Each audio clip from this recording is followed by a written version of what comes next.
औज़ुबिल्लाहिमिनश्शैतानिर्रजीम बिस्मिल्लाहिर्रहमानिर्रहीम। अल्लाह जल्ल शानहू दे नाम दे नाल अल्हम्दुलिल्लाहि रब्बिल आलमीन वल आक़िबतुल लिल मुत्तक़ीन अस्सलातु वस्सलामु अला रसूलिल करीम। दोस्तों अस्सलामु अलैकुम। डॉक्टर नसीर कालम हाज़िर CNP न्यूज़ तो। दोस्तों तुसीं सारे देख भी रहे होने सुन भी रहे होने कि अमरीका बहादुर ने ईरान दे उत्ते फिर हमला कर दिता।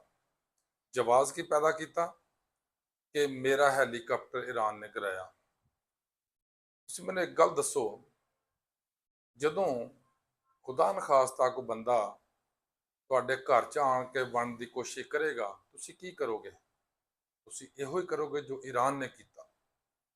ਉਹਦਾ हैलीकाप्टर ਜਿਹੜਾ है अपने हरमस ਉਹਦੇ अंदर अपने जहाज़ां ਨੂੰ ਵਾੜਨ ਦੀ कोशिश कर रहा सी ताकि उत्ते कब्जा किया जाए और उत्तों हैलीकाप्टर ਉਹਨੂੰ सुपरवाइज कर रहा सी क्योंकि वो ईरान के घर च वड़ रहा सी, ईरान की हदूद च दाखिल हो रहा सी।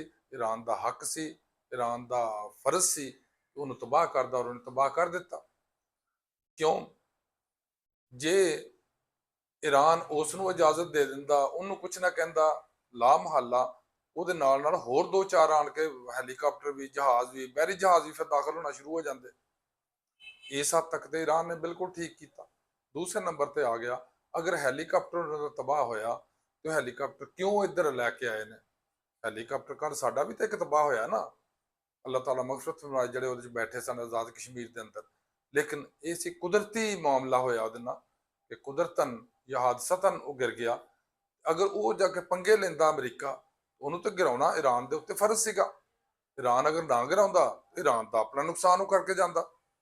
नंबर एक। नंबर दो, और ये सारी जड़ी स्पाइनस आ या जसूसी आ या जो ये सुरागरसानी कर रहे हैं हैलीकाप्टर के जरिए या ड्रोन्स के जरिए, ये सारी चीज़ां भेजते हैं पिछे अपने बेसिस के उत्ते और इसराइल नूं दिंदे ने, जिहदे नाल इसराइल टारगेट दे दे के ईरान के अंदर हमले करदा और टारगेट दे दे के मुसलमान मुल्कों के उत्ते भी इसराइल हमले करदा, लेकिन ज़ाहिर करदा कि ईरान हमले कर रहा।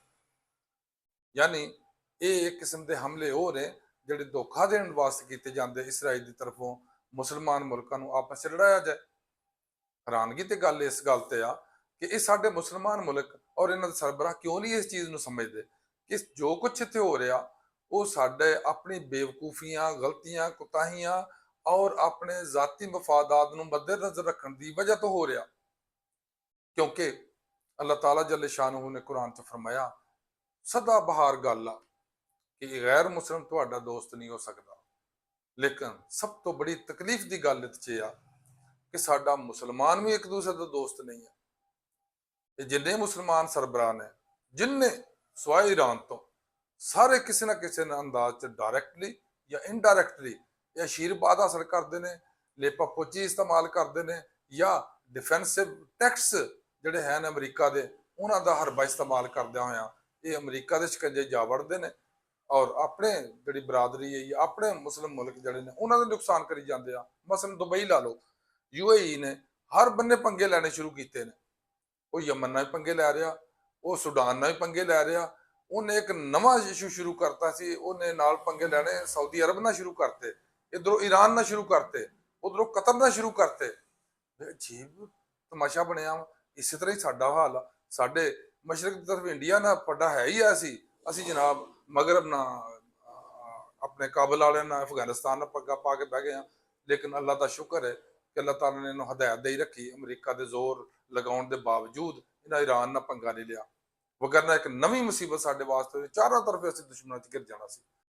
इस तरह जिन्ने खलीजी मुल्क ने वो आपस में भी नहीं बनते, इसराइल नूं अपना बड़ा साथी समझते हैं और अमरीका नूं अपना बड़ा वड्डा सरबराह समझते हैं, जिसकी वजह तो सारे मसाइल आ रहे हैं।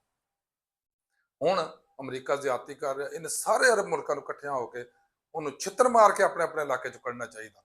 और मैं अगे बार बार एक गल कर रहा कि ईरान नूं, तुर्की नूं, सऊदी अरब नूं कम से कम इन तिन्ना मुल्कों को अपने एटमी असासे इन्ने हद तक ले जाने चाहिए ने कि एटमी धमाका कर एटमी कुवतां बन जान। अल्लाह हाफिज़। अस्सलाम वालेकुम।